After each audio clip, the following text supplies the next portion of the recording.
Howdy, Ando here from Happy Life Martial Arts. Welcome to Fight for a Happy Life, the show that believes even a little martial arts makes life a whole lot better.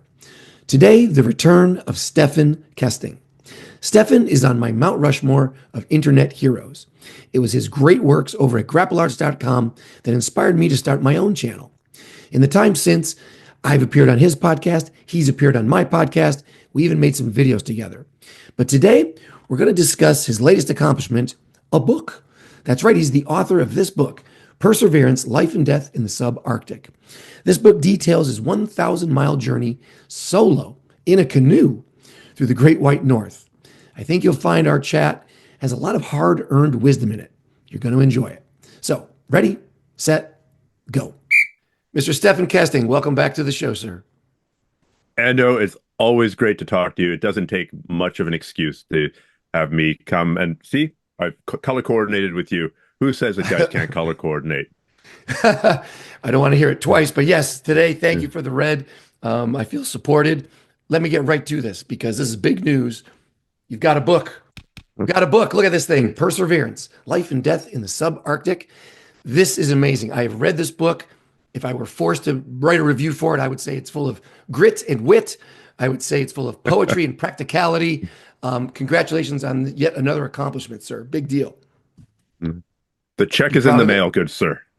Yes, I am proud of it. Yeah, it was the trip that it describes was a very difficult trip, and it was very meaningful to me, but also the writing process. Like, oh, dude, you should write a book. Oh, yeah, sounds like a great idea. I've already got some notes that I scribbled in my tent out on the tundra as I was getting blasted by windstorms.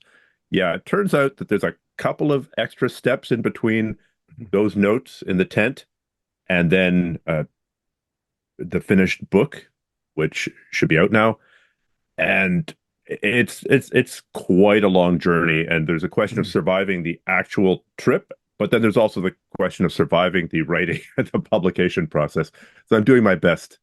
Exactly. Survival, I think, is going to be the theme of this chat. That's what was most interesting to me. But one quick aside, from a writing standpoint, as I'm reading this thing, how much of this are you making up? Because look, it goes like moment to moment, detail for detail. I can't remember what I had for lunch yesterday. You're talking about how you felt at this moment in every paddle. Are you keeping, what kind of journal notes you said that you're scratching down? Or is your memory just that good? No, my memory in general is not very good, but there's a strange change that comes over me when I go into the bush.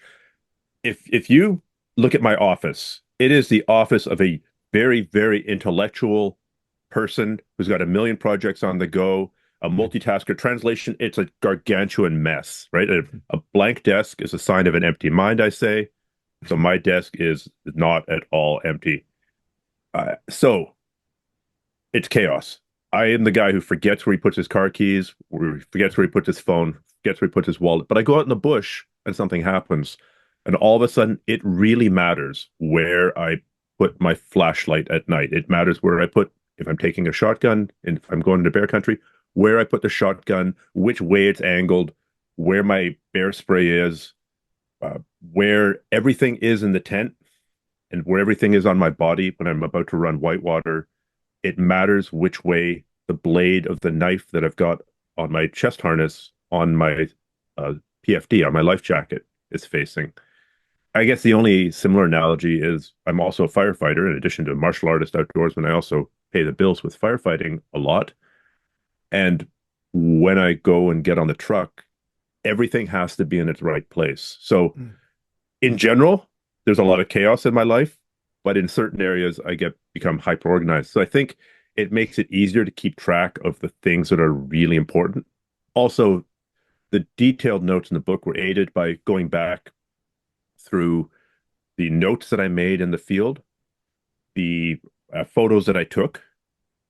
I did a few podcast episodes from my own podcast from the bush, and going back and listening to those. So I left enough breadcrumbs there to be able to reconstruct and flesh out the days. So there is, everything happened more or less in that order. And there was no AI involved in writing this thing. Screw ChatGPT. Unless you count the various grammar checking assistants as AI. But I'm going to call those not AI in the sense that most people are talking AI these days. So Right. zero AI, 99% truth. Oh, that's excellent. Yeah, I'm surprised to hear you say that it's chaos. Your desk or your you seem so highly organized. And we'll get to that. Now, let's get back to the big theme, your survival, like you said. I mean, your Sure. resume here, I'm holding a copy of your resume I found. Uh, you're really a Renaissance man, right? Although I don't know if you play violin or anything like that. I'd like to find that out as well. I did. I But played it very, very terribly. It man, turns you out had that gigantic myths are not the perfect uh, cello. You could have instrument to operate your auth. Yeah, I should have been a cellist. cellist. All right, so decades and decades you've been surviving as a martial artist. True, false? True. True. True. Entrepreneur, surviving as a businessman. You've had the grapple arts empire with an incredibly vast library of new videos and tutorials. That's been going on for forever. The Strenuous Life podcast, going on forever. Surviving as a firefighter, a career move. Surviving as an adventurer. This is not the first trip that you've taken. You've been doing that for decades and decades.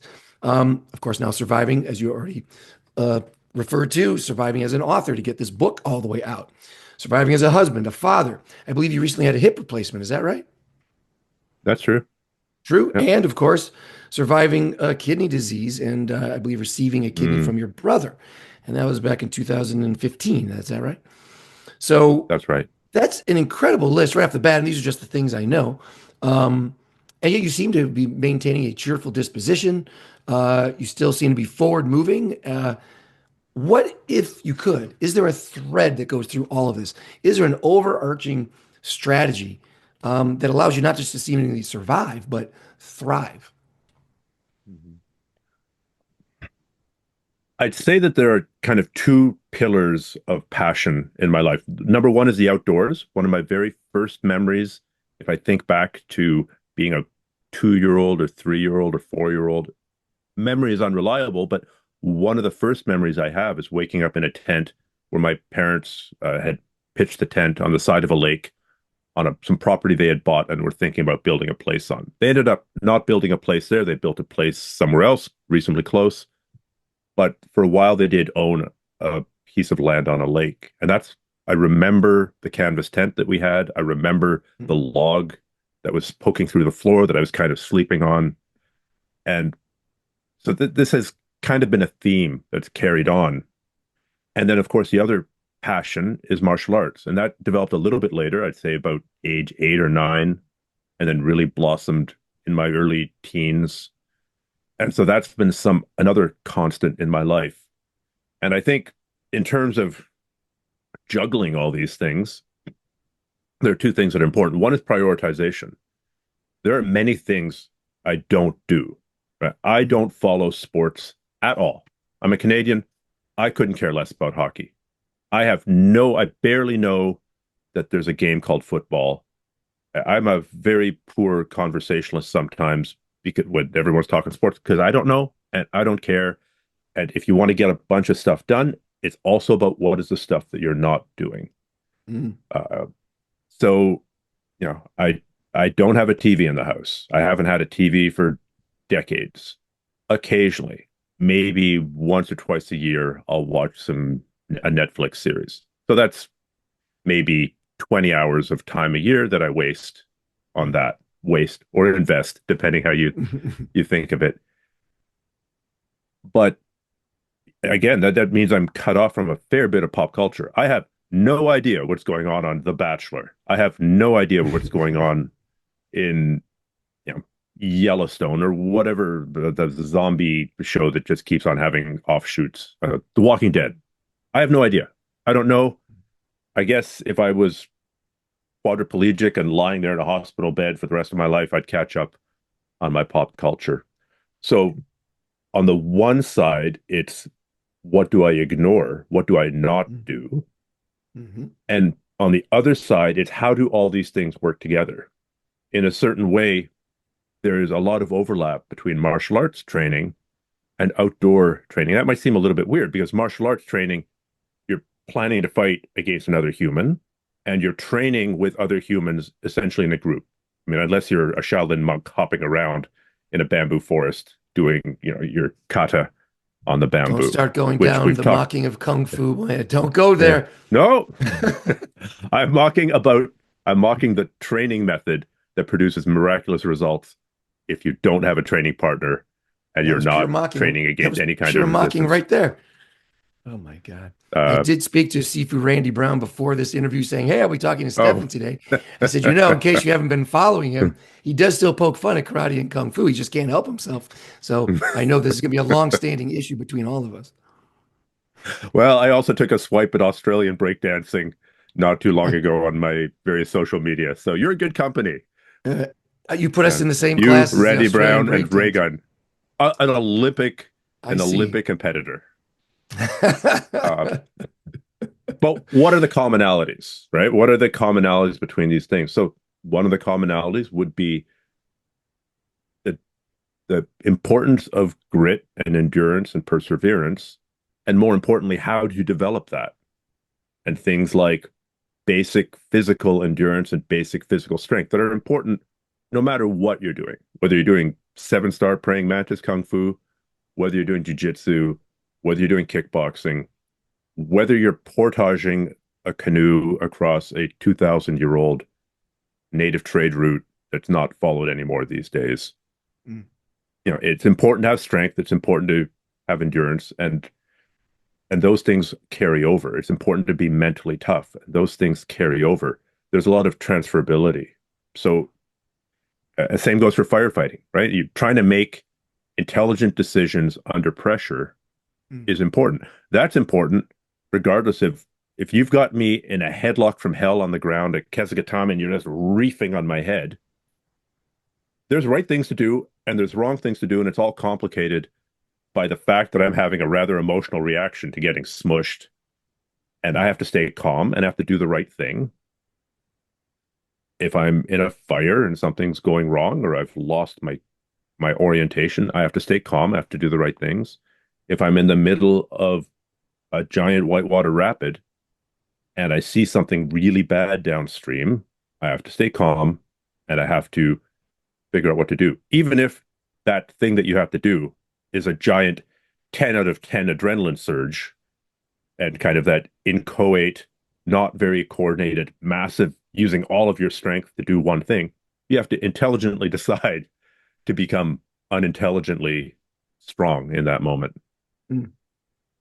So you feel that the martial arts and your adventuring have fed one another. Um, it seems like in your real life adventures, that actually could kill you, where there's always going to be a sense of some safety on the mats, no matter how you're training, I hope. Um, so I'm wondering if it's actually better to recommend, since there are probably many martial artists listening to the show, would you recommend either that if they're not going to go adventuring and put their life on the line up in the subarctic, then push their training to the most stressful extremes they possibly can without Mhm. getting killed, or should they go and pursue a dangerous activity like your solo canoeing, or Randy Brown? Actually, Randy Brown, since I brought him up, he's into hang gliding. And when I first met him, I thought, gee, that seems like a careless, reckless way to spend your time. Why would you do something so dangerous? And he explained to me, I thought in a rather profound way, he said, well, no, yes, it's dangerous, but the idea is through preparation and training, it becomes less dangerous. And that's the Mhm. challenge and the satisfaction of it, to harness something and control it instead of letting it control you. So, do you think it's better for martial artists to go find some real challenge like that? I mean, would that be your recommendation for martial artists? I don't recommend extreme outdoor adventuring to anybody unless they feel a passion for it. If you feel a passion to, I'm not a climber, but if you feel a passion to go free solo El Cap, more power to you. So long as you can do it with a few guidelines. If you feel a passion to go, uh, canoeing with polar bears, awesome. But let's talk about the procedures and the equipment and the skills and the knowledge and the preparation that you need to do to make that not entirely stupid. Mm. I have real problems with recommending for people to compete in MMA. I think that brain damage is a really very underlooked or overlooked aspect of it. And it's almost impossible for a 21-year-old who wants to fight MMA to think, what effect is this going to have on me in 30 years? Yeah. Right? I agree that they should be able to do it. I agree that it should be consent, but at a certain level, how much informed consent can an 18 or 19-year-old really give to his future self when he's 50? Right. That's a tough one to do. But if you are going to go do it, you're determined to fight MMA. Okay, how do we do this? What's the preparation that we need to do? What are the skills that you need to develop? What equipment, if any, can we deploy to make the actual training safer and hopefully the fighting safer? What strategies can we use to minimize that risk? So I would agree with Randy. A lot of the art is in the minimization of risk. Now, it doesn't mean that I'm not advocating for living in a nerfed out, padded world, but one of my principles of taking risk is don't take all the risks. If you are going to go do something dangerous, you're going to fight MMA or you're going to go hang gliding, then don't drive like an asshole on the freeway and go twice the speed limit, because now you're taking the risk from one area, which you've decided to do because you have an absolute passion for it. And now you're adding the risk of ending in a fiery wreck. And oh, by the way, you're also, I don't know, drinking and taking drugs, and that's a whole nother risk. And if you take all the risks in all the area of your life, it's not going to end well. We unfortunately all know people who are compulsive risk takers in every area of their life, and a lot of them didn't make it out of their 20s. So don't take all the risks. Take the risks that are really important. Take them strategically. If there's a really important thing that you expect to get out of stuff, sure. And now we can talk about how to mitigate that risk. Not to take you into too dark a place, but your references there about taking chances. I know that you experienced some tragedies early on with your siblings, which then makes me wonder how much of your character today is nature versus nurture. I mean, how much did that have your type of thinking? Did that start that early, and can you connect it to those the deaths of your brothers? How much does that still play on your mind? Yeah, it plays on my mind a fair bit, especially trying to process why I'm doing difficult, potentially dangerous trips way up north. And I'm going to argue that going alone isn't necessarily that much more dangerous than going with other people. That's a whole separate discussion. But most people would perceive, and you're doing all that crazy shit alone, that would, in their mind, take it up another couple danger levels. I would debate that potentially. If you go into the bush with a wrong person, that increases your danger level too. So, most 99% of the firefighters I work with are great. And if I go into a fire with a firefighter that I respect, I'm going to be safer. But there have been a couple of guys who are wingnuts and not reliable. Fortunately, most of them don't work in the fire department anymore, but they would objectively make it more dangerous for you to be in there. I would rather go into a fire alone, which is breaking one of the cardinal rules of firefighting, than go in with that guy. So there's not always safety in numbers. There's often safety in numbers, but not always. I really went off on a little tangent there. Back to my brothers. So for the people who don't know, I've had two brothers die. I've had four brothers and a half sister. Two of those brothers are now dead. One died in a motorcycle accident while I was off on a solo trip, my first long solo trip. And another died actually in a whitewater accident. So this makes it a really strange, especially that second death. That was difficult because historically I've used nature or going into nature, especially going into nature alone, because I think going alone allows you to turn more inward. I've used nature as a place for healing. It's my, I hesitate to use the word, but it's my therapy, right? That's where I process the difficult times in my life. It's when I've had to make really hard decisions. That's where I've often made them. When I've had to process death and loss and grief, that's where I've often done it.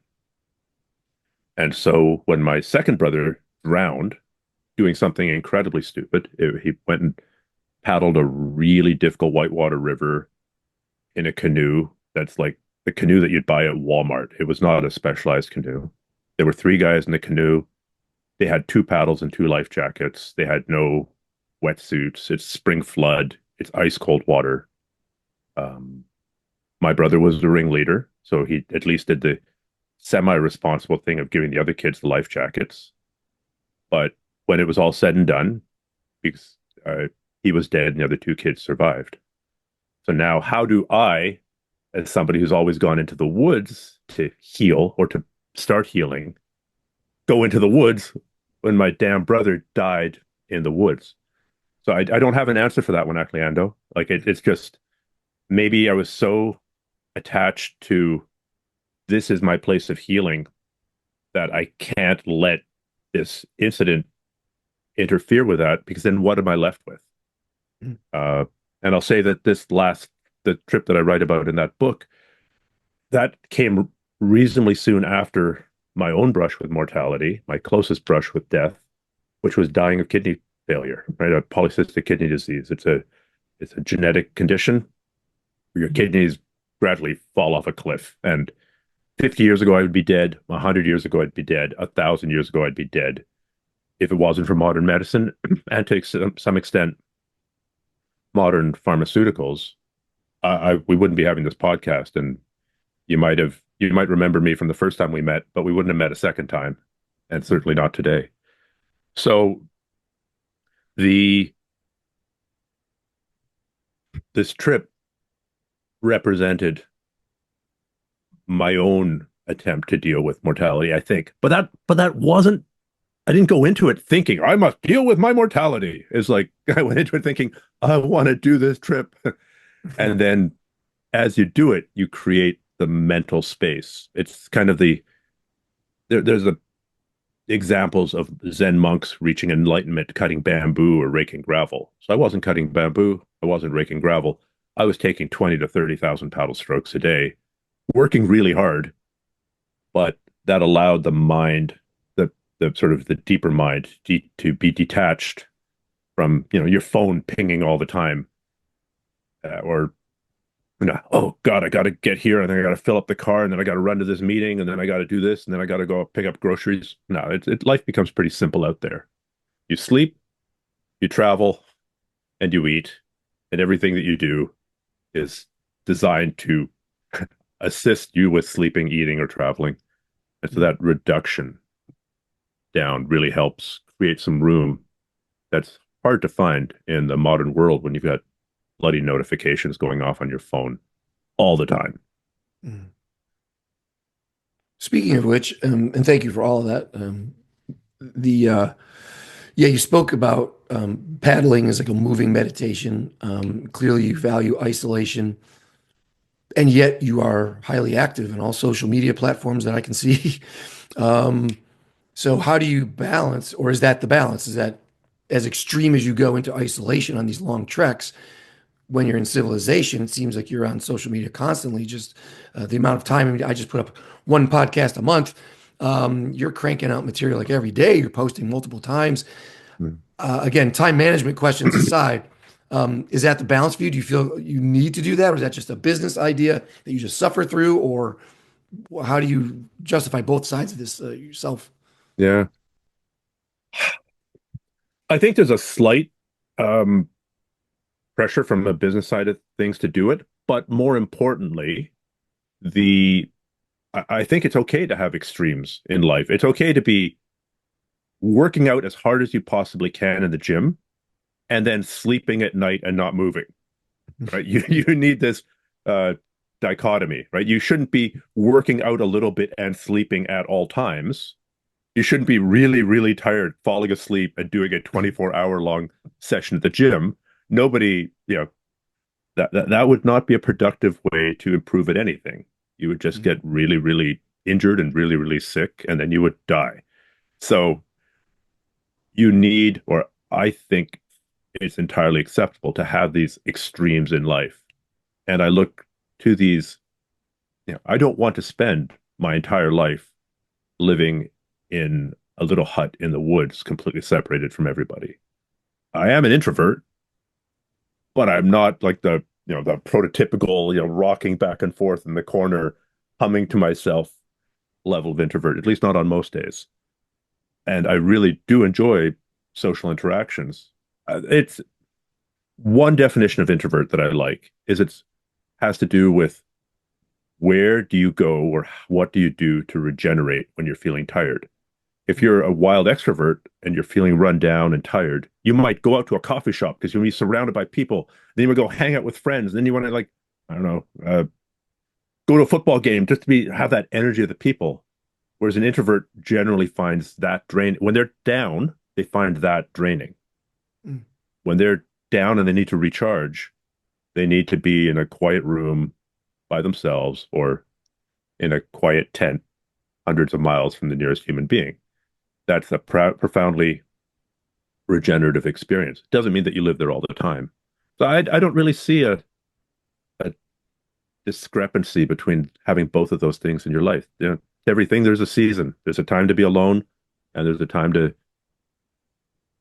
be with friends and family. There's a time to push really hard, and there's times to just be much more meditative and still. So there is room for jumping around in a bamboo forest like a Shaolin monk.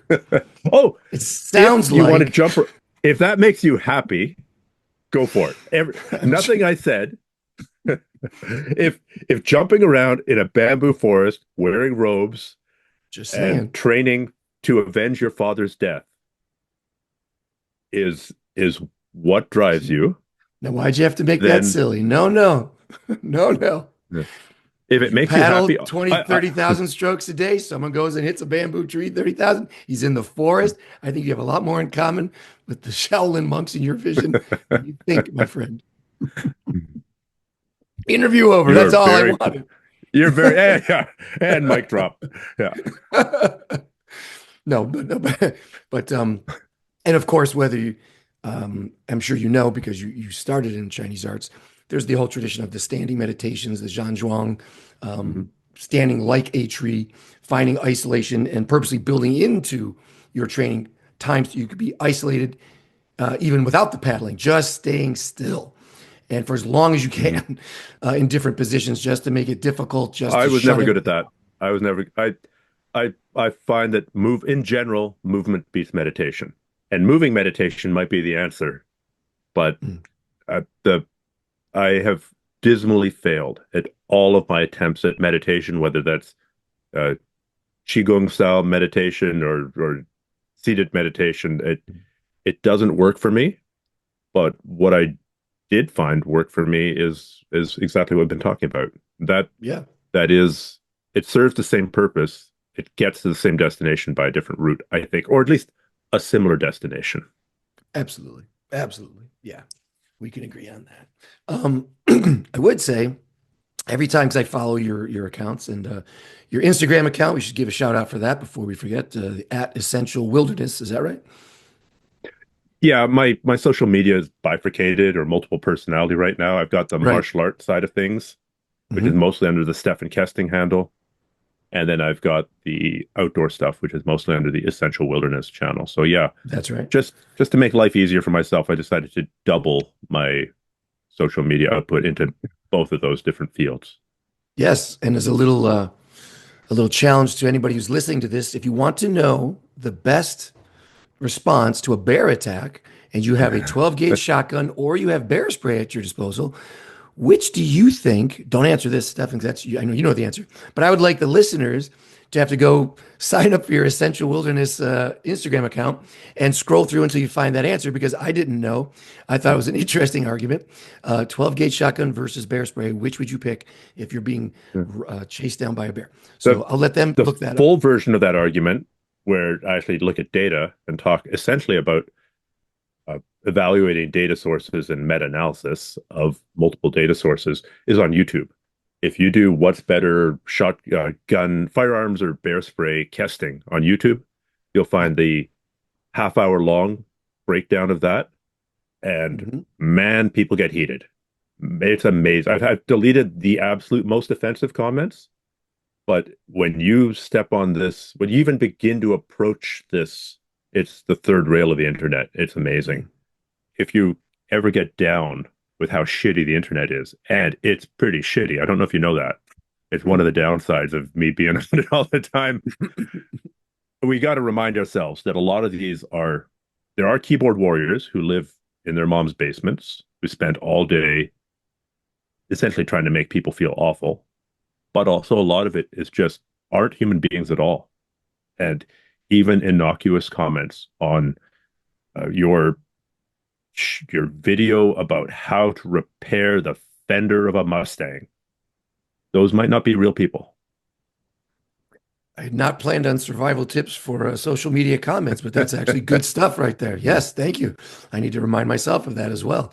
Um, and you went through the whole, of course, don't even know if you want to mention that, but you took strong stand during the COVID and the lockdowns and the vaccines and Mm-hmm. lost, and you didn't seem to flinch. You didn't mind losing followers and allowing firestorm in your comments. That Yep. really was a great example of your character and standing up for things. And you survived all that as well. I presume you have no regrets about anything on that front.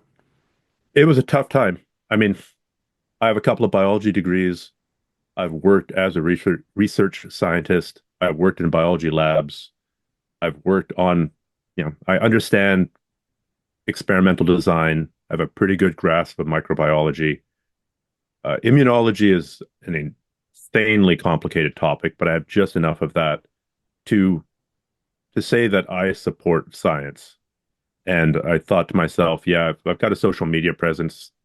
And during this time, when there's literally millions of lives on the line, if this isn't a time to burn it all to the ground, then what is? So yeah, I made a ton of enemies. And especially in the MMA jiu-jitsu space, that really spiraled pretty badly. Like under the guiding patronage of St. Joe Rogan, hey, I'm just an idiot. Nobody should listen to me. But hey, let me platform all the super minority voices I can find. Here, I don't want to get you canceled. I've already endured the firestorm. Attack me. It yeah. So that was definitely a tough time, and I stood by my principles and paid the price that I knew in advance that I would pay. So Right. how can I really complain too loudly? I knew what I was getting into. It became really obvious really quickly. Hmm. So You stood by it. you Every can't make time a I'd see stand. that. Yeah, sorry. Oh, you can't make a stand on every single issue, but you can choose. You can pick and choose your last stands. Hmm. And you survived it, which is the point. Yep. You survived it. Yep. I don't know in terms of numbers of followers and things like that, but I presume you're still in high production, it seems, on video courses and things like that. You've taken, I'm very impressed by all of this. You make me feel very lazy and underachieving and like a real sap most days. I can't believe how you just keep going and going. I think, well, there's got to be a month or two here. He's going to fall off. But no, there's always a new product, another email in my email box. There's always something coming from you. So it's astounding I'm to me. sorry. Yes, how dare you raise the standard? How dare you, sir? Well, and in all seriousness, because as I was preparing for this, our chat today, I was when I was looking through all of the amazing outdoor stuff that you've achieved. I was a Boy Scout for a few years back in my youth, Boy Scout. I didn't know that. Well, it's not that interesting, perhaps, not like you. So back when I was a kid, of course, we did 20-mile hikes. We would do 1-mile swims. We would start fires. We'd be on our own, a lot of autonomy. I felt more than I think than probably kids get today. Um, One scout leader and a group of kids and go out, find firewood and sleeping in the winter in a lean-to that you built. I mean, stuff like that. Um, Yeah. but I just think about how heavily I leaned into those experiences as I grew older. I'm a city boy, but I would constantly think about that stuff. Like, yeah, I used to do that. I could do that. I could use an axe. I could start a fire. And I just leaned so heavily into those few experiences that I can't imagine with you being a manly man doing manly things all the time. Your reservoir of confidence must be supreme. Guns, Mm. axes, surviving elements and bears and all of these things. Well, let alone black flies and mosquitoes, which I hate. Um, do you feel like you have to? Do you have a need to keep repeating, proving yourself to yourself? Is this just how you're wired? It's just a routine now for you. It's not just your passion and your joy, but is there some insecurity, if that's a trigger word now, and I don't mean it like that, but when does this end for you? When is the last adventure coming? Well, in martial arts, we all have examples of that guy that we've heard of, right? Who's still 70 years old, or sometimes even 80 years old, who's still training. Now, Hmm. is that guy still training as hard as he was in his 20s? No, but he's still training. And that's amazing to see. It's such an inspiring thing to see people training in their 60s, 70s, and even 80s. Hmm. And Father Time will catch up with us all. And then there will come a time when even that's no longer possible. Uh, Hopefully, the wheels come off the car all at once and just everything breaks and then that's over. That's my ideal scenario. My my mom used to fantasize about out loud about how she would die. She's like, I just hope I'm walking down the street and then I have a heart attack and I just die and that's it. And I was like, that's so morbid. I can't believe you're thinking that way. And now that I'm in my 50s, I'm like, yeah, I totally see where she's coming from. Let it just all end in a in one, like let every joint fail at the same time. And yeah, as opposed to avoid the long lingering decline. So how long will I keep pushing myself? I think as long as I'm physically able to. Now, I don't think I'll be able to keep on doing the the really extreme solo trips, but you don't know. Like I might not be able to go as fast, but there were lots of trappers out there who were working into their 60s, 70s, and 80s, and they're out there in the middle of winter by themselves, snowshoeing and you know dog sledding. And there's an amazing film of an old prospector in the 1950s who's heading up the Nahanni River, which is a river in the Northwest Territories. It's the River of Death, it was known as.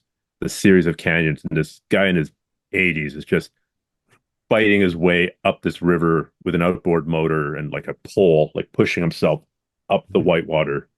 And I've paddled that river a couple of times now. And every time I go down there, I think about him. And it's like if he can do it, then there's a chance that I can do it.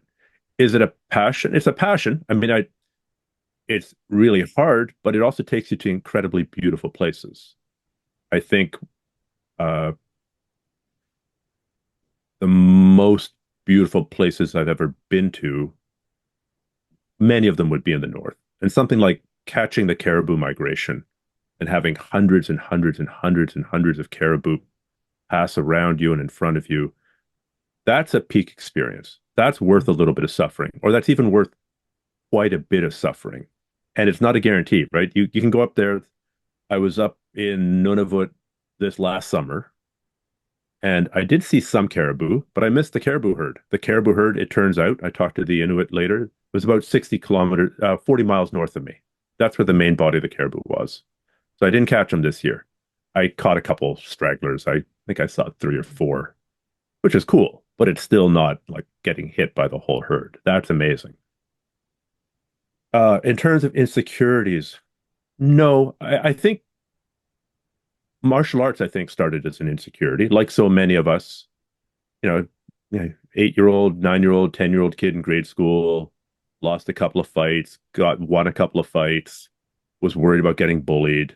You wanted to have those magical skills, defeat 10 different attackers who come at you one at a time with kung fu. Ah, That was that. Well, I grew up on Bruce Lee. I grew up on the ninjas. I wanted those skills. And so you could make an argument that that came out of insecurity, but I'm still doing it 40 years later. And while self-defense is still incredibly important and it's kind of like the grounding foundation that holds everything together, really the main reason I train now is because it's intellectually stimulating, it's fun, it's good social contact, especially jiu-jitsu. You get to roll around with your friends. I mean, what do little 2-year-olds do when they're hanging out? They roll around on the ground together. I don't drink, but what do adults who get drunk do? They roll around on the ground together in the barbecue in the backyard. So I just do that, and I'm a little bit older than two, and I'm a little bit less drunk than the guys at the barbecue because it's fun. So I think my relationship to the martial arts has changed. I think the outdoor thing, you could make an argument this is an element of masochism. I would say it's more like an element of testing that helps focus much of the rest of the year. And of course, as I've talked about before, there's that whole creating the space to go deep, to uh, you know to I want to say think, but it's not really thinking. It's to allow that room for processing. And in the heat of the moment, you're not thinking deep thoughts mostly. You're thinking about, oh, look, here comes a wave. That shape of the wave, that should be okay. The wind just changed. I can hear it. Now I can feel it on my face. I should watch out for a gust coming. Look at that island over there. The waves are a little bit different on one side than the other. I can see the bottom here. Is it getting shallow? Which way I should go a little bit to the left? I'm hungry. My hand hurts. I should change how I'm gripping the paddle. It's the minutia. It's the climber going. When the climber's climbing Everest, I don't think he's thinking about the grand tradition of Everesting and the meaning of struggling against the mountain. He's thinking, I want to put my ice axe here so I don't fall off the cliff. Shit, my crampons come off. Ooh, that's going to be tough, right?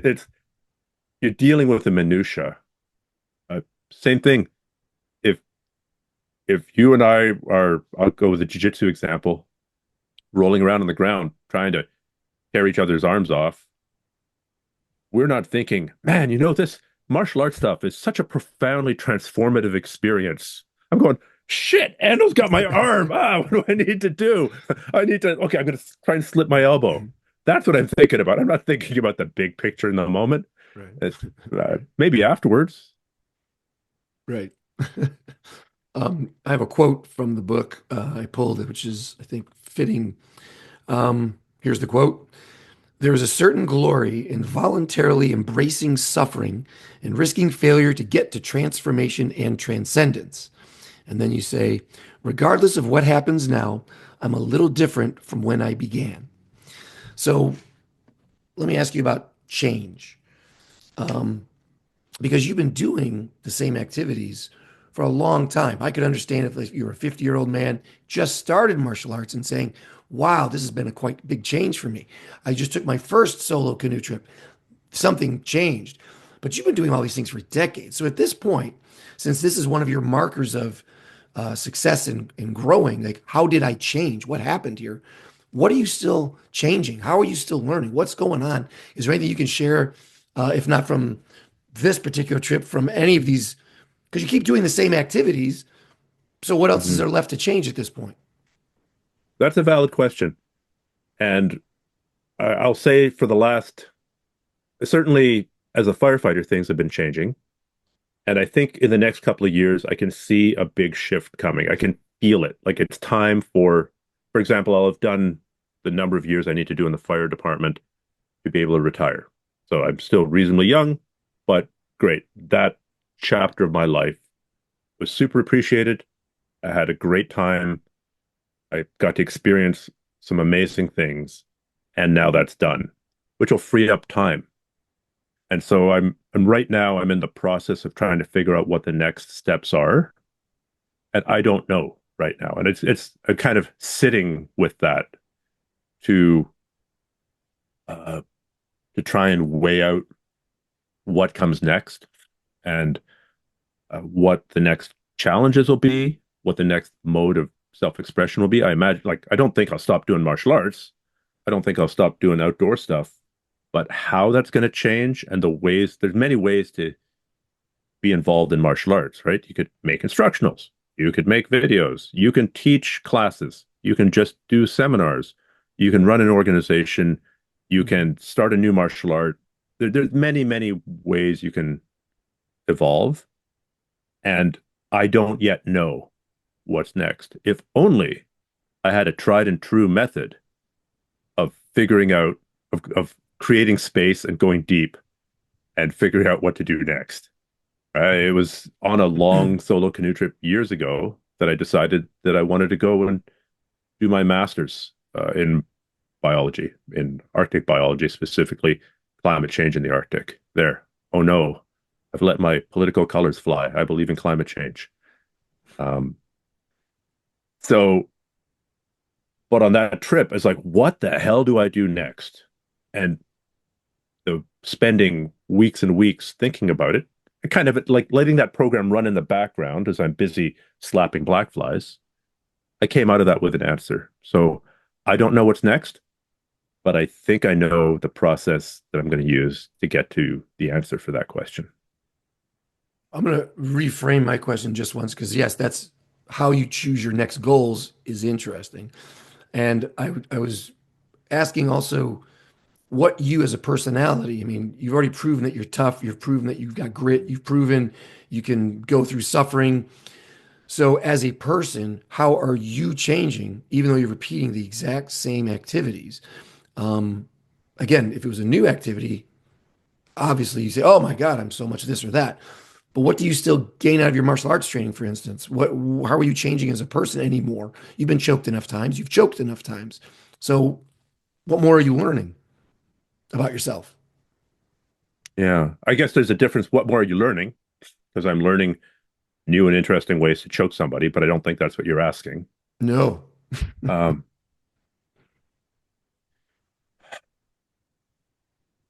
that's a really interesting question, and I think I learned a lot about myself on both on that trip and then trying to write that damn book to figure out essentially why I had done the trip and to it some things only become obvious in retrospect. So I think at this point I have a deeper understanding of uh, things like risk, things like mortality. Uh, there's no shortage of memento mori in life, especially when you're something like a firefighter, because you see so much death, and each death that you go to, I mean, it's not in no way, shape, or form is it pleasant, but those people are giving you a gift.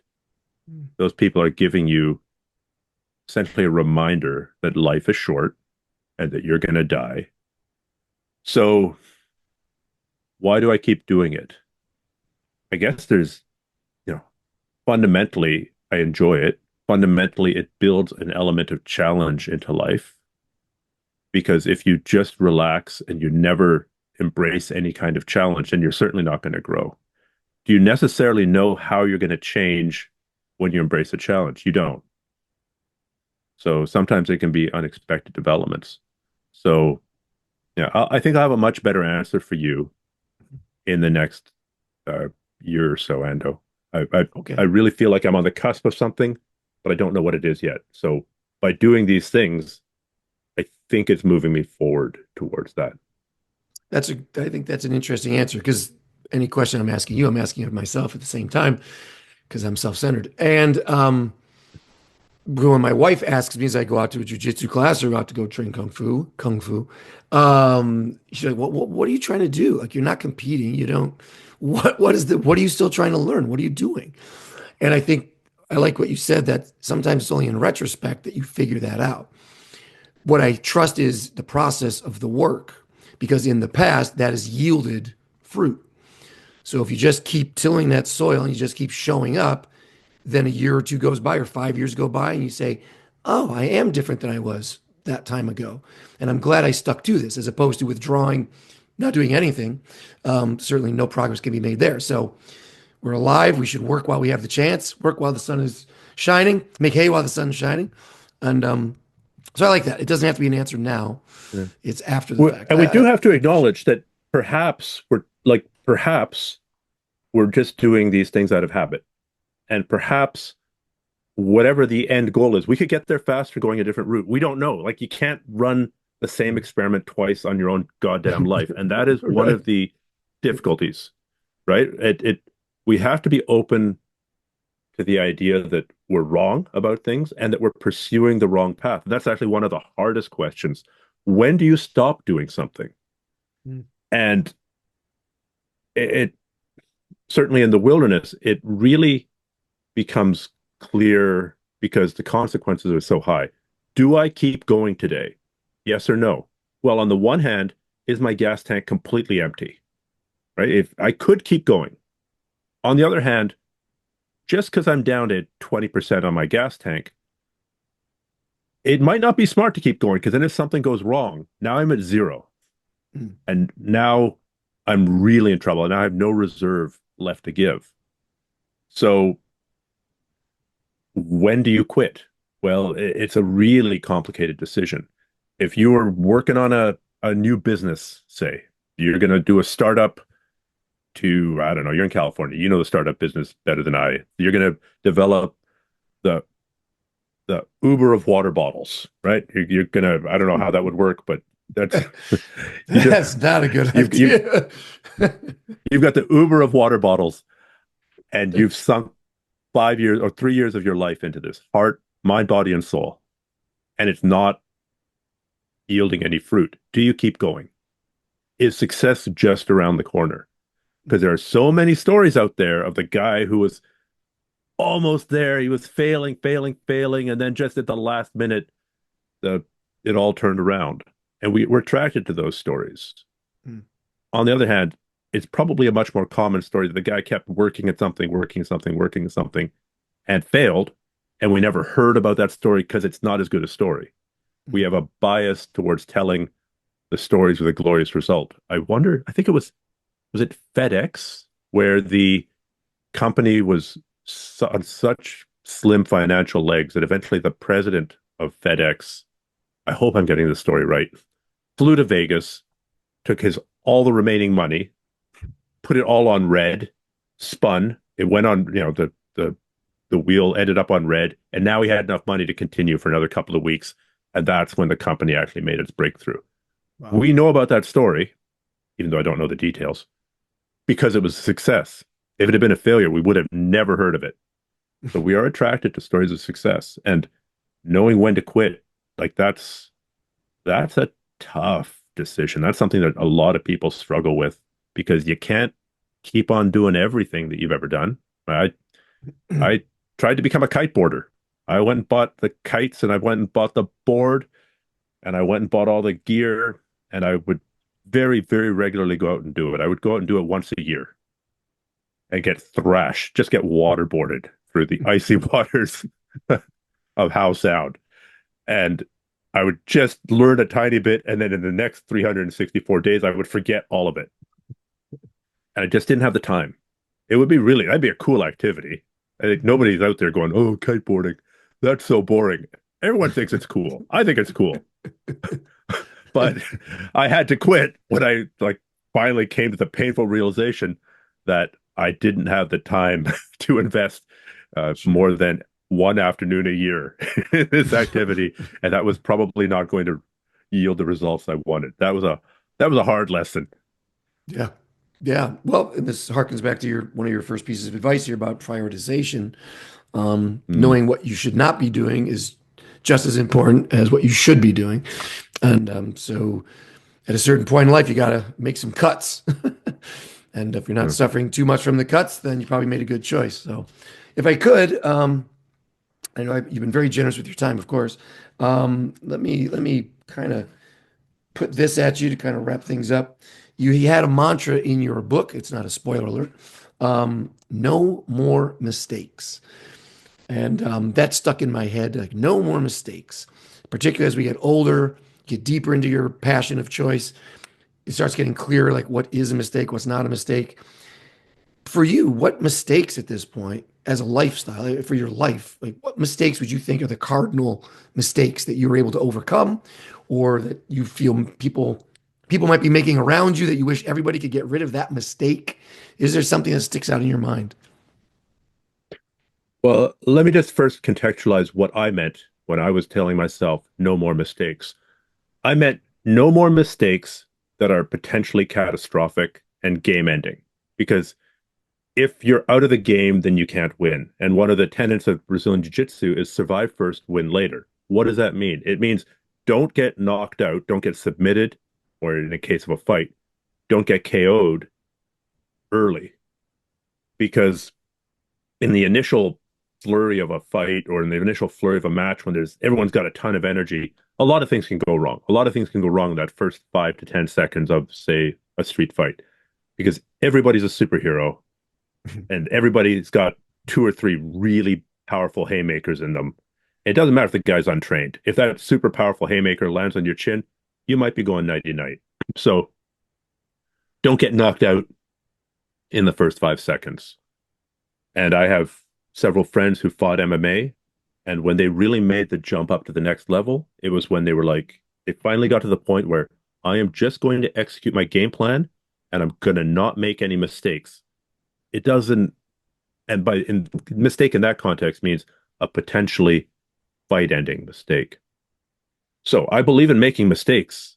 I make tons of mistakes, and may you make your mistakes fast and may you learn from them and may you not get bogged down by too much analysis over and self-recrimination.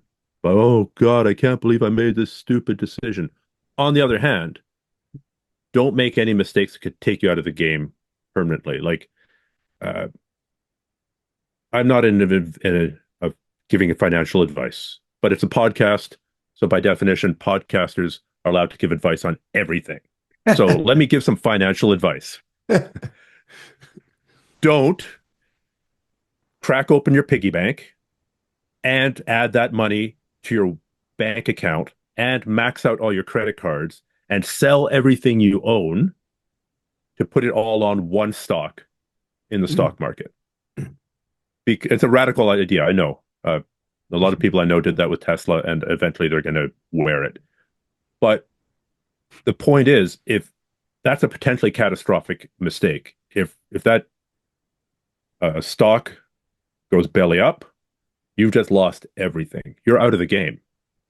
So catastrophic mistakes at this point would be catastrophic health mistakes. It's something stupid like dying in a or severely injuring myself in a car wreck. Or I mean, I'm doing martial arts. I got a couple extra issues to deal with. I've got a fake hip. If if I do the wrong thing, train with the wrong person, train with that 25-year-old steroid freak who wants to fight UFC, that could, and that hip gets shattered or dislocated. That's a major recovery. That's a major surgery to take apart the old repair and put a new repair in. That could take me out of the game for a year. And recovering from that, that's a long journey. Similarly, I've got one kidney. It's a transplant kidney. I have to take care of that sucker. I don't have that many brothers left who can give me a second kidney. The guy who gave me the one, that's very nice of him. I don't think he would give me his other. So, catastrophic health effects are something to avoid in the context of being out in the bush. Like, yeah, you can make all the silly mistakes that you want, but uh, in an environment where the consequences of failure are so much higher, you have to make less mistakes. In a context where if I'm using an axe here in my backyard and I put an axe into my shin, it would suck, but I can go to the ER and they can probably fix it pretty quickly. If I put an axe into my shin and I'm at 64 degrees latitude and I don't know why I'd be swinging an axe. There's no trees up there. In this hypothetical example, I'm deciding to do my axe kata Mm. out in the Oh. wilderness and I sink that axe into my shin, it might be 4 or 5 days before I can get to a hospital. Even if I get on my emergency radio, my emergency transmitters and call for a helicopter, they might not be able to fly. Weather Mm. gets pretty severe. So a lot of stuff, and you get a pretty bad infections over the course of 5 days. So that is a potentially catastrophic thing. So you kind of have to, in an environment where the cost of failure is so high, you have to really double think everything and stay at a full level below what you're capable of doing. Mm. Um, if you and I are sparring, you know, that's one thing. But if we're sparring on one of those, we're sparring on a pillar that's surrounded by a pool of water with great white sharks, and then there's jets of flame that are shooting out if you fall off the pillar. Now we're going to take a little bit more care to not make a mistake. If we're just sparring around, like okay, that is the time to make mistakes, especially in the jiu-jitsu context. I make mistakes all the time. Sometimes they're even on purpose. I know I shouldn't do this. I shouldn't give you my arm, but I'm giving my arm here, and now let's see if I can get out of it. Mm. So, uh, evaluating the consequence of the kind of environment that you're in and the consequence of a mistake is important, and avoid the catastrophic compounding mistakes if possible. Very good. Okay. Um, I like that you took that right to the extreme. I was thinking you were going to say something like, well, make sure you brush your teeth and manage your Uh, time well. And no, you went right there to the extremes, as you should. That's what I expected from someone who writes a book like this. Once again, this is Perseverance, Life and Death in the Subarctic. Yes, it should be available on Amazon. Is that how do you get the most money? Is it through Amazon? How do you make the most money? Where should they buy this? uh, they should hopefully buy it. It should be available everywhere. Amazon, Barnes and Noble, Indigo. Uh, I went to the website of my local bookstore. There's a little independent bookstore just around the corner, and I looked up the name of my book there, and it's already there. So uh, Wow. let's not put any more. If you can, I mean, Amazon's bloody convenient. I order stuff on Amazon. It's true, but if you can put some money into the pocket of your local bookseller as opposed to Jeff Bezos, uh, to let him fund his own giant phallic-shaped rocket to send into space, pay for the local bookseller's mortgage perhaps. So you can get it anywhere is the answer. He's offending people right to the last minute. This is fantastic. Yes, please buy the book, buy two of the books, one for yourself and one for someone that you love. And of course, you have grapplearts.com. So, how many courses do you have now? Do you even have a number for that? How many courses do you have Ooh, I don't available? know. You don't 20, even know. 25, something like that. Huge. And are you actually working right now? You just posted the other day. Here's the next 6 months of my life. Are you busy grinding out some new courses right now? I The new courses will start again in April after I get through the madness of this book launch. This Okay. It turns out that the irony of writing a book about the outdoors is you have very, very little time for the outdoors. I'm managing to still continue my training because that's not as much of a time commitment, but it'll be nice to have some of my time back. It sounds like I'm whining. I'm not. Again, I knew fully what I was signing up for, but the I've got some ideas for some new courses that'll be coming later in 2025. It'd be good to get them out of my head onto paper and then from paper onto onto tape, just to date myself. Are you an old school guy, incidentally? Are you index cards and paper, or do you use all the latest gadgetry and stuff? I Just curious. think best on paper. I think I have notes upon notes, and for me, like I've tried to keep track of all the lists that I make in a year because usually every day has a list. Mm. It's in terrible handwriting. I just copy over the most important things. Some items get triaged off the list. New crises arise and require new additions to the list. And I had a box going of my box of lists for the entire year, and that was a pretty big box. Mm. I it's yeah. So I think best on paper, and I I obviously I have some familiarity with these computer things. I don't think they're going away, but but the initial stages, I think just the tactile nature of pen on paper changes things. Something about it. I think studies show that, right? That's a proven thing. Awesome. Well, I so appreciate your time. You continue to be an inspiration. I'm glad you've survived this long. Lo, how you keep trying to destroy yourself. I like how you leave. Keep, I like how you leave that open. well, there's plenty of Yeah, I time for don't that. survive this long. Today's short. Today's not done yet. We'll see what happens. But thank you very much for being here and for all you're doing. I think you're not just inspiring me, but there's plenty of others, and especially if they read this book, I think they're going to get a lot out of it. So onward and good luck with the book, sir. Don't you? I don't know. An ironic bow. Does that count? Okay, I hope you got something out of that. I know I did. Make your passions your priority. Set big goals. Break those down into little pieces and have the perseverance to make each one of them happen. Until next time, smiles up, my friend. Let that smile be your shield and your sword. Keep fighting for a happy life.